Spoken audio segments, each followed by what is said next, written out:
India versus Australia 4th T20 నిన్న జరిగింది. దాంట్లో ఇండియా అయితే మ్యాచ్ విన్ అయింది. ఇండియా సిరీస్ లో అయితే లీడ్ లో ఉంది భయ్య 2-1 తోటి. ఇండియా 2 మ్యాచెస్ గెలిస్తే 1 మ్యాచ్ ఆస్ట్రేలియా గెలిచింది, 1 మ్యాచ్ వర్షం కారణంగా రద్దయింది first match. And final match అయితే చాలా ఇంట్రెస్ట్ గా జరగబోతుంది. ఆ ఫైనల్ మ్యాచ్ రేపు అయితే 1:45 PM కి అయితే జరుగుతుంది. అండ్ నిన్న జరిగిన మ్యాచ్ లో చాలా ఉన్నాయి భయ మాట్లాడుకునే, ఎందుకంటే చాలా చేంజెస్ అయితే జరిగినాయి ప్లేయింగ్ 11 లో కూడా. అండ్ బ్యాటింగ్ ఆర్డర్ లో కూడా చాలా చేంజెస్ జరిగినాయి. కానీ ఎవరు మంచిగా ఆడిరు? మన ఇండియా ఫస్ట్ బ్యాటింగ్ అయ్యి 167 రన్స్ చేసిరు.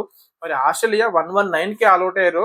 అంటే మన fielding performance, bowling performance, overall గా టీమ్ పర్ఫార్మెన్స్ అయితే చాలా జబర్దస్త్ ఉంది. ఇంకా అస్సలు లేట్ చేయొద్దు.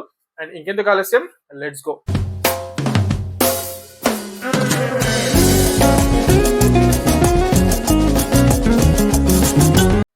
Hello, welcome back to Kiran crazy reviews. First of all చాలా మంది కూడా వీడియోస్ చూస్తున్నారు కానీ లైక్ చేస్తలేరు, సబ్స్క్రైబ్ చేసుకోవట్లేరు. ఈ వీడియో ఖచ్చితంగా మీకు నచ్చుతుంది. మీకు నచ్చితే ఒక లైక్ చేయండి, సబ్స్క్రైబ్ కూడా చేసుకోండి చేసుకునే వాళ్ళు. అండ్ ఇప్పుడు మనం మెయిన్ కంటెంట్ గురించి అయితే మాట్లాడదాం. India versus Australia 4th T20. India అయితే జబర్దస్త్ గెలిచింది. మ్యాచ్ అయితే ఎన్ని రన్స్ తోటి? 48 రన్స్ తో గెలిచింది. ఫస్ట్ ఇండియా మళ్ళీ యాజ్ యూజువల్ గా టాస్ అయితే ఓడిపోయింది.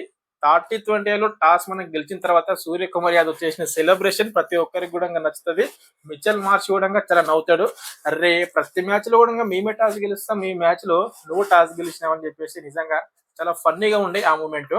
అండ్ సేమ్ అదే విధంగా 4th T20లో కూడా మిచెల్ మార్ష్ టాస్ గెలిచిండు, బౌలింగ్ ఎంచుకుండు. మనల్ని ఫస్ట్ బ్యాటింగ్ వచ్చిర్రు. అభిషేక్ శర్మ నిజంగా ఎందుకో స్టార్టింగ్ నుంచి కూడా అంత స్లో స్ట్రైక్ రేట్ తోటి ఫస్ట్ టైం ఆడడం, ఎంత 112 స్ట్రైక్ రేట్ తో ఆడిండు. ఆల్మోస్ట్ 14 బాల్స్ కి 16 రన్స్ 17 రన్స్ మాత్రమే ఉండే. 14 బాల్స్ అభిషేక్ శర్మ ఆడితే ఆల్మోస్ట్ ఒక 25-30 రన్స్ కొడతాడు. 6th ఓవర్ కూడా అభిషేక్ శర్మ 6 కొట్టింది లేదు.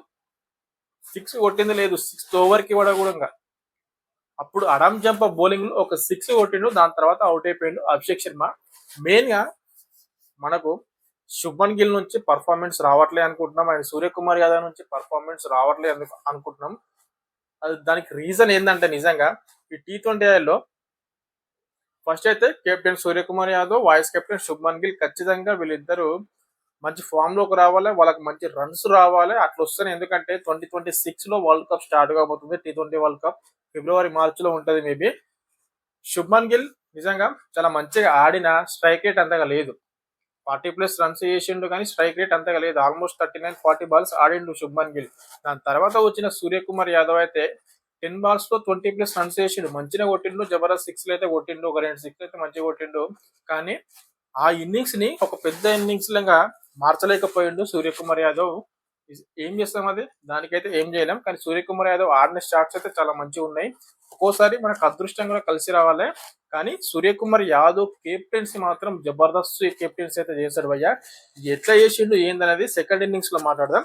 మనలో పర్ఫార్మెన్స్ బ్యాటింగ్ లో అయితే నిజంగా ఎవరు మంచి చేశారంటే ఓవరాల్ గా చూసుకుంటే శుభ్మాన్ గిల్ అండ్ సూర్యకుమార్ యాదవ్, శివం దుబే వచ్చి ఒక పెద్ద 6 కొట్టిండు భయ్య. మామూలు 6 కాదు, out of the park, stadium బయటికి వెళ్ళిపోయింది ఆ 6 మాత్రం.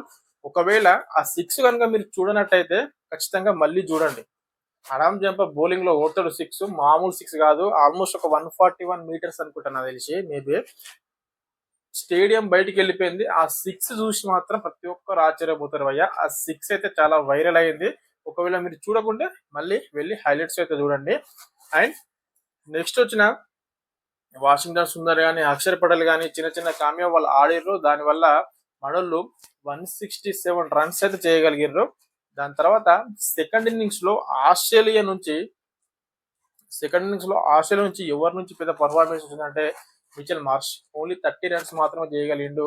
కానీ మనోళ్ళ గురించి మనం చాలా మాడుకోవాలి, ఎందుకంటే బౌలింగ్ పర్ఫార్మెన్స్ మామూలుగా లేదు భయ్య. అసలు 167 రన్స్ చేసిర్రు. మరి ఆ గ్రౌండ్ లో 170+ చేస్తే డిఫెండింగ్ చేసుకోవచ్చు, ఎందుకనంటే చాలా స్లో పిచ్ ఉంది కాబట్టి బౌలర్స్, ఫాస్ట్ బౌలర్ల కంటే స్పిన్ బౌలర్లకి ఇంకా చాలా మంచిగా ఉంది కాబట్టి ఖచ్చితంగా ఆ 167-170 రన్స్ మనల్ని డిఫెండ్ చేసుకునే సత్తా మనలో ఉంది, మన బౌలర్లలో ఉంది.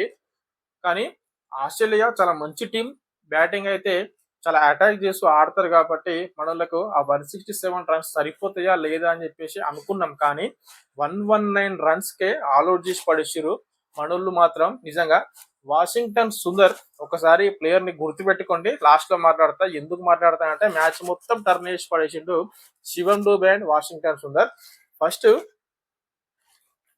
మిచెల్ మార్ష్ ఒక్కడే 30 రన్స్ చేయగలిగిండు, మిగతా వాళ్ళ నుంచి అంతా పర్ఫార్మెన్స్ లేదు. 30 కంటే ప్లస్ ఎవరు కూడా రన్స్ కొట్టలేరు. కానీ మ్యాచ్ ఎక్కడ టర్న్ అయిందంటే శివం డూబే మిచెల్ మార్ష్ ని, టిమ్ డేవిడ్ ని అవుట్ చేసింది చూడు, అసలు నిజంగా అన్ఎక్స్పెక్టెడ్ అది. శివం డూబేని తీసుకొచ్చి బౌలింగ్ నిజంగా సూర్యకుమార్ యాదవ్ వాటే కెప్టెన్సీ, ఇలాంటి కెప్టెన్సీ చేస్తున్నాడు కాబట్టి సూర్యకుమార్ యాదవ్ నుంచి రన్స్ రాకపోయినా కానీ కెప్టెన్సీలో ఖచ్చితంగా మ్యాచ్లు అయితే గెలుస్తున్నాం మనం. T20 సిరీస్ అయితే గెలుస్తున్నాం. సూర్యకుమార్ యాదవ్ కి 100% ఆ రేట్ అయితే ఉన్నది. ఖచ్చితంగా అయితే మ్యాచ్ అయితే గెలుస్తున్నాం మనం. కాబట్టి రన్స్ రాకపోయినా అంత పెద్దగా అనిపిస్తలేదు. ఒకవేళ మ్యాచ్ ఓడిపోయి ఉంటే సూర్యకుమార్ యాదవ్ నుంచి రన్స్ రావట్లేదు కాబట్టి సూర్యకుమార్ యాదవ్ వల్లనే మ్యాచ్ ఓడిపోతున్నాం అని చెప్పేసి ఖచ్చితంగా అయితే ఆ టాక్ అయితే వస్తుంది. ప్రజెంట్ అయితే ఆ టాక్ అయితే రావట్లేదు. కానీ వాషింగ్టన్ సుందర్ 3 వికెట్స్ తీసిండు. 3 వికెట్స్. వాషింగ్టన్ సుందర్ కి బౌలింగ్ ఎప్పుడు ఇచ్చిండు సూర్యకుమార్ యాదవ్? 16 ఓవర్లో ఇచ్చిండు. 16th ఓవర్లో. అప్పుడు Marcus Stoinis and Glenn Maxwell వీళ్ళు ఉన్నప్పుడు 16th ఓవర్లో నిజంగా వాషింగ్టన్ సుందర్ కి బౌలింగ్ ఇవ్వడం ఏంది భయ్యా, అందరూ ఆశ్చర్యపోయారు. నిజంగా చాలా ఎక్స్పెరిమెంట్, పెద్ద ఎక్స్పెరిమెంట్ అది. కానీ వాషింగ్టన్ సుందర్ కి నిజంగా ఎప్పుడు అవకాశం ఇచ్చినా సరిగ్గా యూజ్ చేసుకుంటాడు. అట్లాగే 3 వికెట్స్ తీసిండు భయ్య. మన మార్కస్ స్టోయినిస్ డేంజరస్ బ్యాట్స్మెన్ కూడా అవుట్ చేసిండు. 30 balls లో 50 రన్స్, 55 రన్స్ ఉన్నప్పుడు మార్కస్ స్టోయినిస్ ఖచ్చితంగా మ్యాచ్ సింగిల్ హ్యాండెడ్లీ మ్యాచ్ గెలిపించేస్తాడు. అలాంటి player Marcus Stoinis. Marcus Stoinis ని అవుట్ చేసిన వెంటనే కథం మ్యాచ్ విత్ ఇన్ 2-3 minutes లో మ్యాచ్ అయితే అయిపోయింది. మనం ఇంకా మ్యాచ్ ఉంది కదా అని చెప్పేసి ఫోన్ పక్కన పెట్టి మన పనిలో ఉండి తర్వాత చూద్దాంలే అనుకుంటాం అనుకో, విత్ ఇన్ 1 to 2 minutes లో మళ్ళీ ఫోన్ చూడంగానే మ్యాచ్ కంప్లీట్ అయిపోయి ఉంటది. అప్పటికే 5 వికెట్స్, ఆల్మోస్ట్ 6 వికెట్స్ అంతే ఉంటాయి. విత్ ఇన్ 2-3 minutes లో మ్యాచ్ అయితే కంప్లీట్ అయిపోయింది. నిజంగా మనోళ్ళ నుంచి బ్యాటింగ్ నుంచి అంత పర్ఫార్మెన్స్ రాకపోయినా బౌలింగ్ నుంచి మాత్రం జబర్దస్త్ పర్ఫార్మెన్స్ వచ్చింది భయ్య. శివం డూబే 2 వికెట్లు, వాషింగ్టన్ సుందర్ 3 వికెట్లు అండ్ అక్షర్ పటేల్ 2 వికెట్లు. జబర్దస్త్ బౌలింగ్ వేసింది కూడా అక్షర్ పటేల్. మామూలు బౌలింగ్ కాదు, జబర్దస్త్ బౌలింగ్. షార్ట్ ను కూడా చాలా మంచి ఆడుతున్నప్పుడు షార్ట్ ను కూడా మాథ్యూ షార్ట్ కూడా అవుట్ చేసిండు. అక్కడ నుంచి మొత్తం మ్యాచ్ నిజంగా టర్న్ అయింది మనకు. శివం డూబే అండ్ వాషింగ్టన్ సుందర్ కానీ, అక్షర్ పటేల్ కానీ అండ్ శుభ్మన్ గిల్ కానీ వీళ్ళందరి నుంచి కూడా పర్ఫార్మెన్స్ అయితే వచ్చింది. కానీ జితేష్ శర్మ నిజంగా ఈ మ్యాచ్ లో మాత్రం పర్ఫార్మెన్స్ అయితే రాలేదు. నెక్స్ట్ మ్యాచ్ లో ఖచ్చితంగా జితేష్ శర్మ నుంచి పర్ఫార్మెన్స్ అయితే రావాలని చెప్పేసి నేనైతే అనుకుంటున్నా. అండ్ హర్షదీప్ సింగ్ కూడా చాలా మంచిగా ప్రూవ్ చేసుకుంటున్నాడు. హర్షిత్ రాణా ప్లేస్ లో అయితే వచ్చిండు. ఖచ్చితంగా కూడా హర్షిత్ రాణా ప్లేస్ లో హర్షదీప్ సింగ్ రావడం చాలా కరెక్ట్ పని అని చెప్పేసి అందరు కూడా 100 to 100% హర్షదీప్ సింగ్ రావడమే కరెక్ట్ అని చాలా మంది కూడా అంటారు. అండ్ మీరేమంటున్నారు కింద కామెంట్ చేయండి. అండ్ ఇంకోటి 5th T20 రేపు అయిపోయిన తర్వాత ఇంకేంది భయ్య మ్యాచ్లు అయిపోయినాయి కదా అని చెప్పేసి అనుకోకండి. ఎందుకనంటే ఇండియా వర్సెస్ సౌత్ ఆఫ్రికా మ్యాచ్లు కూడా జరగబోతున్నాయి. November 14 నుంచి 2 టెస్టులు, దాని తర్వాత 3 వన్డేలు, దాని తర్వాత 5 T20లు. 3 వన్డేలు అంటే మనకు గుర్తొచ్చేది ఏంది, రోహిత్ శర్మ, విరాట్ కోహ్లీ ఖచ్చితంగా వన్డేలో ఆడతారు.